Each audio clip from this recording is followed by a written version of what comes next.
പൂഞ്ഞാർ നിയോജകമണ്ഡലത്തിന്റെ വികസന കുതിപ്പിനായി rising Poonjar 2K25 നിക്ഷേപ സംഗമം ഈരാറ്റുപേട്ടയിൽ നടന്നു. വ്യവസായ മന്ത്രി പി രാജീവ് ഉദ്ഘാടനം ചെയ്തു. ലോകോത്തര കമ്പനികളെല്ലാം നമ്മുടെ നാട്ടിലേക്ക് വരുന്നു. ഏറ്റവും ശ്രദ്ധേയമായ ഒരു പ്രതികരണം ഇന്നലെ കേരളത്തിൽ കേൾക്കുകയുണ്ടായി. വളരെ സാധാരണക്കാരനായ കർഷക കുടുംബത്തിൽ നിന്ന് വന്ന ഒരാൾക്ക് ഒരാളുടെയും പ്രത്യേകമായിട്ടുള്ള പരിഗണനയില്ലാതെ മറ്റ് സംസ്ഥാനങ്ങളിലേക്ക് ഉൾപ്പെടെ പടർന്നു പന്തലിക്കുന്ന വ്യവസായമായി വളരാൻ കഴിഞ്ഞു എന്നുള്ളത് ആ കമന്റ് കേരളത്തിനുള്ള ഏറ്റവും വലിയ അംഗീകാരമാണ്.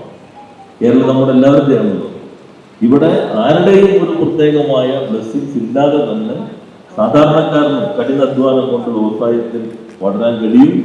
നമുക്കിപ്പോ വ്യവസായ സൗഹൃദത്തിൽ നമ്മൾ ഒന്നാമതായി ഏറ്റവും ഒടുവിലത്തെ റിപ്പോർട്ടിൽ വിദേശ നിക്ഷേപത്തെ ആകർഷിക്കുന്നതിൽ ആന്ധ്രയെയും പഞ്ചാബിനെയും പുറംതള്ളി ഇപ്പൊ കേരളം ആദ്യത്തെ 10ൽ ഇടം നേടിയിരിക്കുകയാണ്.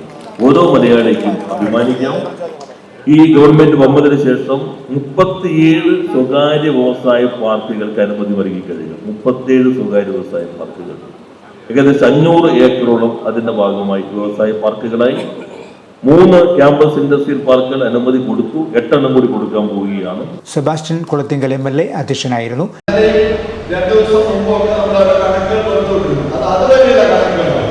ഇപ്പൊ അവസാനമായിട്ടുള്ള കണക്ക് ടോട്ടൽ നമ്പർ ഓഫ് EOI എന്ന് പറഞ്ഞാൽ ലെറ്റർ ഓഫ് ഇൻട്രസ്റ്റ് സമർപ്പിച്ച ആളുകൾ 308. പ്രപ്പോസ്ഡ് ഇൻവെസ്റ്റ്മെന്റ്, അതായത് ഈ 308 നിക്ഷേപകരുടെ ഇവിടെ നിക്ഷേപ വാഗ്ദാനം ലഭിച്ചിരിക്കുന്നത് 2456.88 കോടി രൂപ. അപ്പൊ ഏതാണ്ട് 2500 കോടി രൂപയ്ക്ക് 12 ലക്ഷത്തിന്റെ മാത്രം കുറവ്. അപ്പൊ റൗണ്ട് ചെയ്ത് 1000 കോടി നമ്മൾ ലക്ഷ്യമിട്ടത് 2500 കോടി രൂപയുടെ നിക്ഷേപം നമുക്കിവിടെ വാഗ്ദാനം ലഭിച്ചിരിക്കുകയാണ്. അതിലൂടെ പ്രപ്പോസ്ഡ് എംപ്ലോയ്മെന്റ് തൊഴിലുകൾ 14,342. അപ്പൊ 14,342 കുടുംബങ്ങളിലേക്ക് വരുമാനത്തിന്റെയും തൊഴിലിന്റെയും പ്രതീക്ഷ നൽകുന്നതാണ് നമ്മുടെ ഈ നിക്ഷേപ സംഗമത്തിൽ ലഭിച്ച വാഗ്ദാനം. മന്ത്രി റോഷി അഗസ്റ്റിൻ പ്രദർശന സ്റ്റാളുകൾ ഉദ്ഘാടനം ചെയ്തു. വ്യവസായ സംരംഭങ്ങൾ മാത്രമല്ല, നമ്മുടെ പ്രകൃതിക്കും പാരിസ്ഥിതിക പ്രശ്നങ്ങൾക്കും എല്ലാം യോജിച്ച വിധത്തിലുള്ള വ്യവസായ നയ രൂപീകരണത്തോട് വളർന്നു വന്നിട്ടുള്ള സംരംഭങ്ങൾക്ക് ഇടം കൊടുക്കാൻ ഏത് പ്രദേശത്തിനും സാധിക്കുമെന്നുള്ളതാണ് ഇപ്പോൾ കഴിയുന്നത്. അതിന് വലിയ സ്വീകാര്യത ലഭിക്കുന്നു. ആ വ്യവസായ പുരോഗതിയിലേക്ക് പോകാൻ കഴിയുന്ന വിധത്തിലുള്ള ധാരാളം കോൺക്ലേവുകൾ കേരളത്തിലൊട്ടാകെ സംഘടിപ്പിച്ചുകൊണ്ടിരിക്കുന്നു. ആഗോള നിക്ഷേപ സംഗമത്തിന്റെ ഭാഗമായി രാജ്യത്ത് വരാൻ പോകുന്ന മാറ്റങ്ങൾക്ക് വേണ്ടിയുള്ള വലിയ ചർച്ചകൾ നടക്കുന്നു.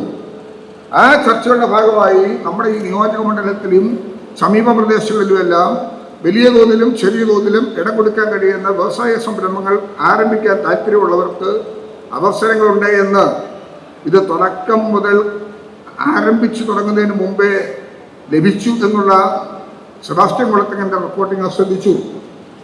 2000 കോടി രൂപയിലേറെ തുക നിക്ഷേപിക്കുവാൻ തയ്യാറാണെന്ന സാഹചര്യം വന്നിരിക്കുകയാണ്. Jose K Mani MP agro food park logo പ്രകാശനം നിർവഹിച്ചു. പൂഞ്ഞാറിലെ വികസന സാധ്യതകളെക്കുറിച്ച് ചർച്ച ചെയ്യാൻ പ്രമുഖ കമ്പനികളെ പ്രതിനിധീകരിച്ച് സംരംഭകർ സംഗമത്തിൽ പങ്കെടുത്തു. സംരംഭകരുടെ നിർദ്ദേശങ്ങൾ മന്ത്രി പി രാജീവുമായി ചർച്ച ചെയ്തു.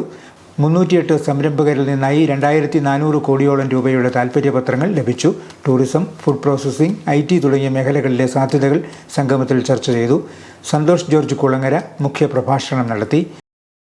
ഒരു വലിയ സംരംഭകനായ, ഒരു വ്യവസായിയായ, ഒരു ഇൻവെസ്റ്റർ വന്ന് ടൂറിസം പ്രോഡക്റ്റുകൾ, ടൂറിസം സ്ഥാപനങ്ങൾ, ടൂറിസം റിസോർട്ടുകളൊക്കെ പണിയുക എന്നത് മാത്രമല്ല, ഓരോ സാധാരണക്കാരനും ടൂറിസത്തിന്റെ ബെനിഫിഷ്യറിയായി മാറുന്ന ഒരു സങ്കല്പത്തിനാണ് റെസ്പോൺസിബിൾ ടൂറിസം എന്ന് പറയുന്നത്.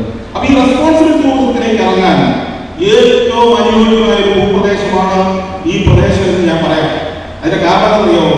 ഇവിടെ നിന്ന് 1 മണിക്കൂർ യാത്ര ചെയ്താൽ കേരളത്തിന്റെ വൈവിധ്യപൂർണമായ 7 ഭൂപ്രദേശത്തേക്ക് നമുക്ക് എത്തിച്ചേരാൻ പറ്റും.